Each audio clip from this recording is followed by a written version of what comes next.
Hey guys, be sure to like and subscribe. Today we're going to talk a little bit about budgets again, and I'm going to help you make your Philippine budget. And this is kind of a fun thing to do for you guys back home that have a little bit of time, because some of this is going to take a little bit of homework, but I'm going to help you walk through most of it. Some of it you can kind of guess on, I guess, but most of it's pretty simple. What you're going to need is a piece of paper, okay, and you may want to stop the video for a second. Piece of paper and a pencil or a pen, and I want you to write this stuff down as we go, okay? Because we're going to go break down a budget, and we're going to break it down and make it fit you. It's going to fit you according to your lifestyle, according to how much income you have. And what I do is I'm different than a lot of people. Some people say, Steve, you're doing a household budget. You're setting a certain amount of something. That's not what I do. My budget is whatever income I have each month. I take that and I break it down where it's going to go. That's my budget. Okay? Because I think a lot of people are getting confused a little bit on that, and they're saying, well, you don't need that to live over here and stuff like that. I'm not talking about what you need to live over here. I'm talking about your income, okay, and where it should go. But I'm also trying to help you to guide you on how much money you're probably going to need over here, okay? Because some of you guys that are coming over here on low-ball budgets, which I don't recommend because it's dangerous, you may want to take a second look at your budget and decide whether you're going to come over here or not, okay? Because what I'm going to give you here is a safe budget, and I'll let you decide what is really safe, okay? Because there's a part in here that's going to make or break you. Okay, it's going to be 100% on you whether your budget makes it till the end of your life. Okay, if you stay over here till the end. Okay, so we're going to start off. I'm going to start off with some easy things first that we can get out of the way. One of them is gas, $14. Put that on your budget. I keep getting these little notifications. Water's like $12. So gas is 14, water is 12. Next one is food. Okay, now food can change. Because you have your girlfriend. If your girlfriend has kids, it's obviously going to cost more. For me, there's 4 of us. It's about 300. I have 312 down here for me. For you, it could be different. Maybe your girlfriend cooks a lot more with vegetables and small amounts of meat, or a lot of rice meals, things like that. So that can change. You can change that up or down however you wish. If you're going to go Western foods, you're going to go higher. If you're going to go to S&R and do all your shopping there, it's going to be much higher. And the next thing would be clothing, okay? Clothing, I put down $50 on this budget, okay? Because, sometimes you might want to save up and buy a good pair of shoes every 2 months or something like that, or you might want to go to the Ukay, which is like used clothing, and go there and get like used shirts for really cheap money, used shorts. Sometimes they're not even used. Sometimes they're brand new. They're from stores, but there were returns or whatever. And you can get some really, really good prices at some of these places. And a lot of it's American clothing and American sizes. So the T-shirts that you're getting are regular sizes. They're not like over here. I take a triple X large, okay? And in the United States, I take an extra large. So that'll show you the size differences over here, because it's a big, substantial difference. Electric, I put down 90 because we like AC. Now this is going to change for you, because if you're living in a house and you got 2 or 3 ACs in there, that could go all the way up to $250 a month or something like that. Or if you have a pool, or if it's a small apartment, it could be cheaper. Some of those apartments that I showed were pretty tiny. You could probably get away with $50 a month, especially if you get a really good AC that's like an Energy Star type, AC unit with I think they call it an inverter or something like that. If you get something like that, you can probably save yourself some money. If you're out and about during the day a lot and you shut it off, you can get that down all the way to 50, or less if you use a fan. Okay. The other thing is Wi-Fi. Now here's a key component in a budget, and I'm going to tell you why. I pay $70 a month because I want good Wi-Fi. I don't like my Wi-Fi cutting out on me. I like to watch movies and stuff like that. So I need fast streaming Wi-Fi. So $70 is about what you get what you pay for over here for Wi-Fi. And trust me on this, don't go for cheap Wi-Fi. Don't.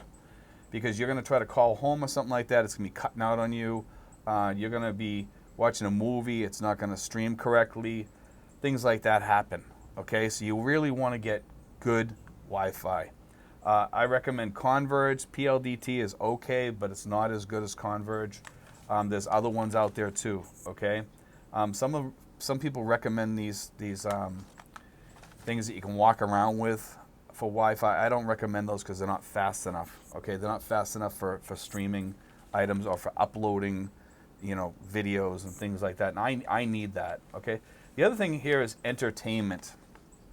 Now, everybody's entertainment is different. Some people, entertainment is sitting at home in front of your computer, not getting out. Some people, entertainment is going out seeing a movie every week or something like that, or going out to the mall.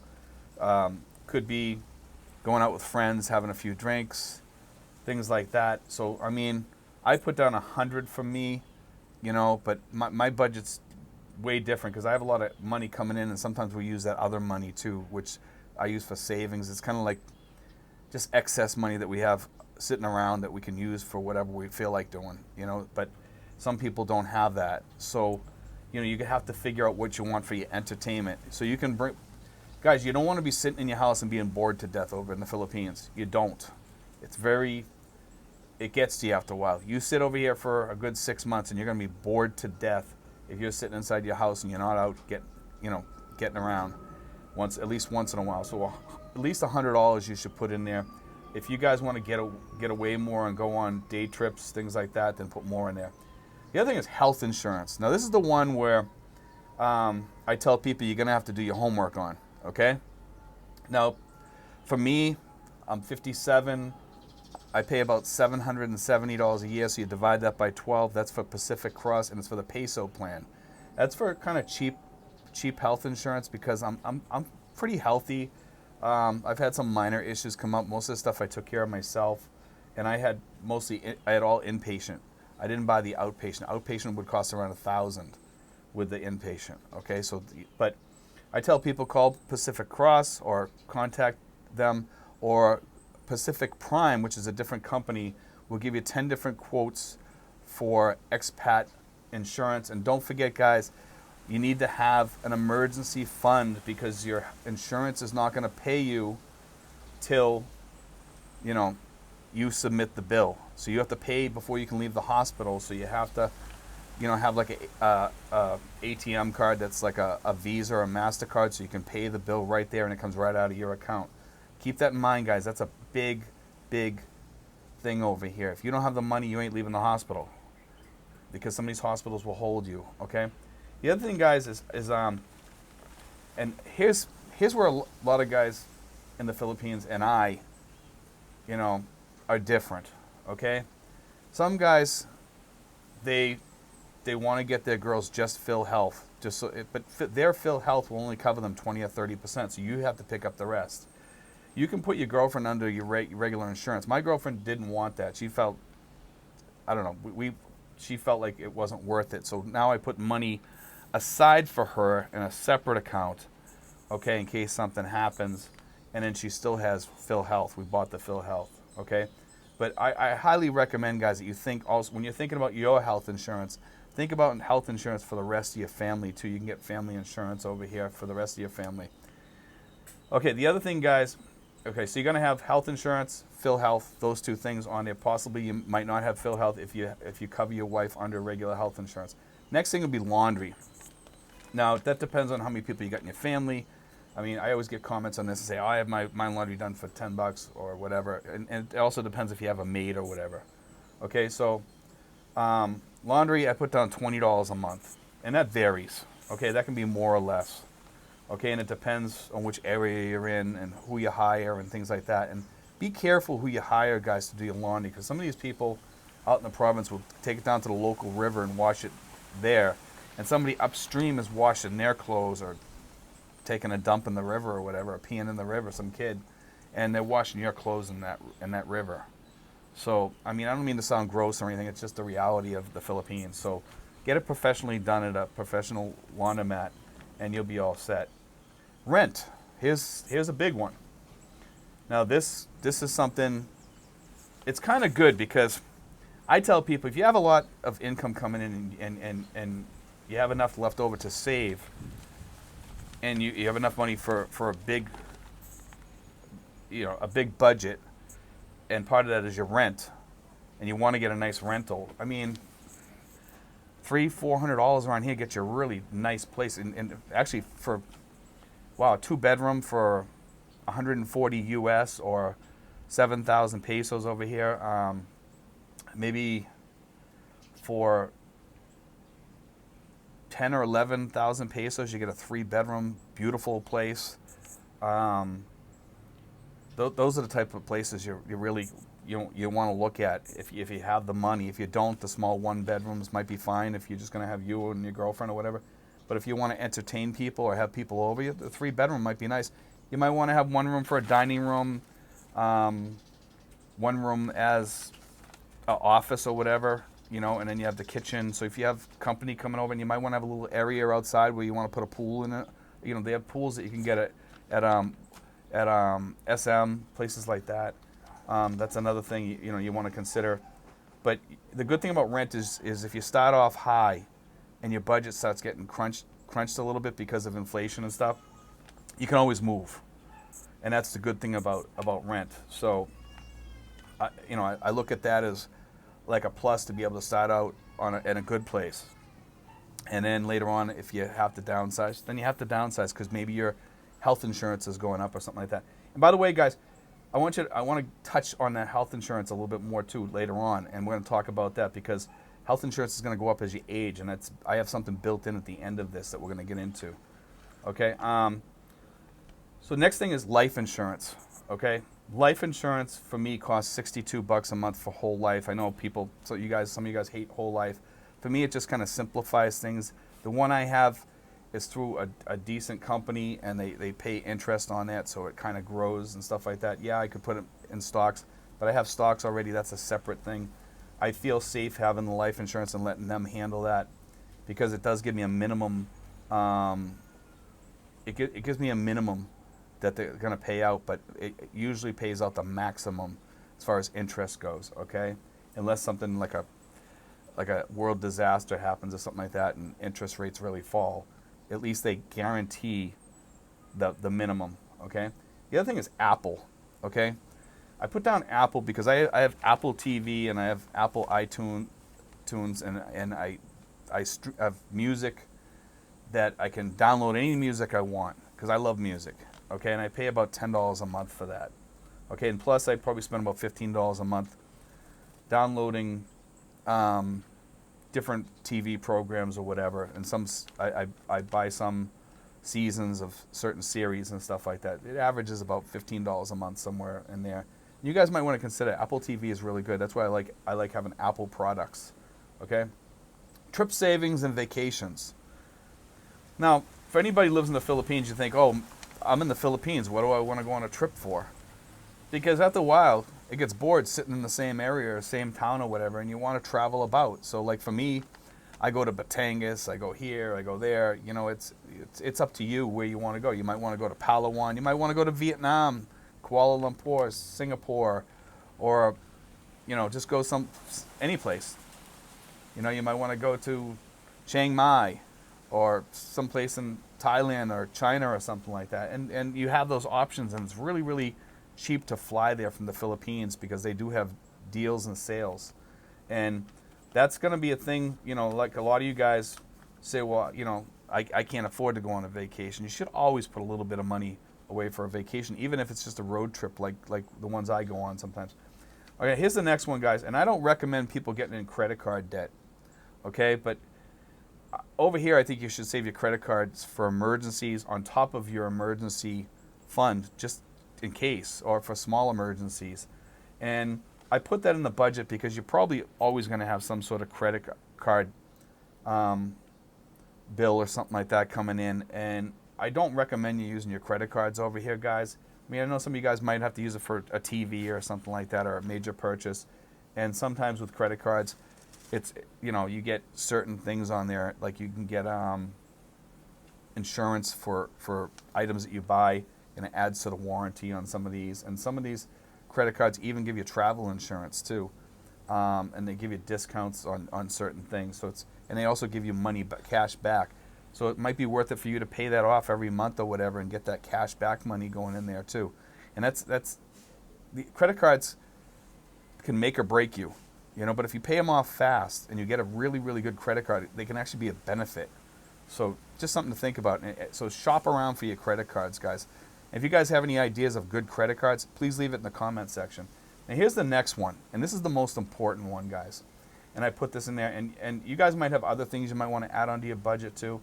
But this one is the most important, okay? I call it the Emergency Forex Issue and Future Fund. Okay, now this here is excess money, and you kind of bank this, or you use it when Forex changes. So because if the Forex changes by 20%, you got to come up with that money somewhere, and it should come out of this fund. This should be at least a third of your budget. And I'm just being realistic here, guys, because this money should be going into an account all the time for emergencies, for future inflation. If you borrow from your emergency fund, because you should have an emergency fund too on top of this, and a startup fund. And when that emergency fund is gone, you have to have something to start putting back into it again. Because if you're just living off your budget and you're just making it, you're not going to be able to put money and rebuild your emergency fund again. And it's just something that a lot of expats don't think about over here. In fact, a lot of expats, they watch a video, they watch the first half, and they miss out on the best parts about like what I'm talking about right now, and they comment before they even saw the ending to the video. But that's like, that to me is the most important. You guys can budget that up and down. And we've talked about the $2,000 to $3,000 budget, and that's why I say $2,000 to $3,000 is the sweet spot. Yeah, you can come over here with $1,500, and you can do this here. You can do the budget that we're talking about right now with some safety measures built in, but it might not bring you to the end unless you have some sort of COLA increases coming in from that income, from your pensions or Social Security or whatever. But even those don't always keep up with the reality of the true inflation costs, okay? The other thing, guys, is miscellaneous. Toilet paper, haircuts, massages, things like that. Maybe meds. These are all things you have to add into your budget also, guys. And some meds over here are pretty expensive, and some are very cheap, okay? So, because they have a lot, people here basically go for the generics most of the time because that's all they can afford. You can get prescription plans in your insurance that will cover this, and I highly recommend that for you guys that can afford it. But I do want you guys to have like a healthy miscellaneous fund in there. And then you want to have travel money, for scooting around town, things like that. You definitely want to put aside some money for that, for your jeepney funds. And that varies from person to person. I mean, I can't put an amount on it. I will just say, like, for our family, we get away with about $50 a month between jeepneys, buses, and tricycles and stuff like that. It's about $50-$60 a month for 4 of us. Most of the time the kids stay home, so it's just me and my girlfriend. But I mean, also, there might be something that you need to also add into your budget. I don't know what for. That's something, you say, well, what about this here? Add that into your budget, okay? Because this is building your budget. There might be some things that I left out that you need to put in there. And remember, this is your budget, so I'm trying to help you build it. I'm not plugging in the prices here. I'm telling you to plug in the prices and do some homework, especially on the rents. Now, to get back on the rents here, like I said, they're going to change from place to place. So you're going to have to do a little research, maybe talk to your girlfriend or whatever if you're back in the States. Insurance, you're going to have to do a little homework on that and plug that in. I want to give you guys a rough idea of what you guys can, what you guys need to make it here. And by that, with that, you'll have a really good start over here, and you'll be, when you hit the ground, you'll know, hey, well, I have a budget already made up. I can pretty much stick to this. But remember, when you first land here, it's going to be a bit more expensive because of startup costs. That's why you need a startup fund, guys. That's why you need the emergency fund. The emergency fund is for emergencies over here. And like I said, it's built into the budget to replenish that. But when you're not using the emergency fund, you're still putting money into a fund for inflation later on. So you have that money later on when costs go up and you get older. Because as you get older, your insurance is going to go up. Okay, that extra money is going to cover those insurance increases as you get older. Because once you hit 75 here in the Philippines, the costs just go up exponentially. Okay, 75, 76, 77. You know, you start getting these more elder care service insurance type things. It gets much more expensive. I looked at a few of these, and I don't even want to talk about the price because each one is individually different. You know, because people always ask me, well, what's the cost for insurance over there? I can't give you a price, guys. I can't, because there is no set price on insurance, and I'm not an insurance agent over here. You got to look those prices up yourself. Pacific Prime is the best place to go. You can email them. They'll send you back 10 quotes from 10 different companies, and you tell them what you're looking for. And guys, don't go for $1 million coverage policies over here because you don't need it. So when you get expat insurances over here, the most you need is about $200,000, $300,000 worth of coverage at the most. At the most, that's the most you need. You don't need anything more than that. And read through your policy very clearly so you understand everything, guys. Because some of these insurances, they're good insurances, but just like in the United States, some things aren't covered. I mean, let's just face it, insurance sucks. You know, most insurances, they just suck. And I'm being blatantly, you know, I'm trying to be true to you. You know, I'm trying to tell you the truth. It's just the way it is over here. Insurance sucks because there's some things that they don't cover, some things they do. And, you know, that's the thing about insurance. But there are some covered insurances that cover almost everything out there, and other ones don't. So like I said, you get what you pay for. The more you spend, the more you get. You know, and you want to make sure that you, like I said, you have that emergency fund, because the things that they don't cover, you cover, and it's going to come out of pocket. Plus, you got to pay the medical bills up front if your insurance doesn't work with that hospital or whatever. But Pacific Cross does have something called the access card, and you hand them that card and they pay the bill, but you still might have to pay a portion of that bill. Whatever they don't pay, you got to pay. Okay, so with the access card under the peso plan, I don't know if they have it with their dollar plan.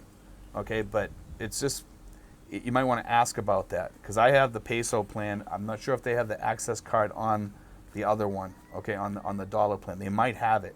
And if they do, that'd be exceptional. That'd be a really good plan to get into. Something to think about. Some people don't like Pacific Cross. It used to be Blue Cross Blue Shield over here, and they switched over to Pacific Cross. Okay, I don't have a problem with them, to be honest with you. I mean, I've had other people over here say that they like them. I've had a couple people say that they don't like them, you know, because of the coverage in the outpatient care. Okay, but the inpatient care is pretty decent, I think. You know, and it depends on which plan you get too. So really look at it closely to make sure you're comfortable with whatever plan you get. But like I said, Pacific Prime, the other company, gives you 10 quotes, and it tells you how much it costs you yearly and all that stuff, and it tells you what they do cover and what they don't cover. So just be careful what you do pick for insurance, guys. And remember, the excess money that I put in this budget, and most of my other budgets too, that is going to be your lifesaver when the shit hits the fan. When the shit hits the fan, you know, I hate to use that word, but I mean, it's just the reality of it. You know, when the shit hits the fan over here, you want to be prepared. Be ready, guys, you know, because it does happen. And this will give you the access to take care of that, to take care of small emergencies, things like that. Over here, you have to kind of be prepared all the time. You don't want to find yourself homeless or flying back to the United States because you didn't plan properly. And that's the key to my budgets. You know, these other guys that do these budgets out there, one of their problems is they didn't plan for their retirement, and that's why they're living on a low budget, because they didn't plan for the retirement. Do you want to take that type of advice? You know, no, you don't, because they're going to throw out budgets that are not safe, are not good, they're just junk. You know, and I'm not trying to trash everybody else's budget out there, but I'm just saying that some of these guys, they didn't plan for their retirement. That's why they're living over here. I wanted to live over here. I didn't come over here because I wanted to live on a low budget. I come over here because I like it over here. And that's the difference between me and some of the other people out there. Okay, guys? But God bless, guys. Take care. And be sure to like and subscribe, guys.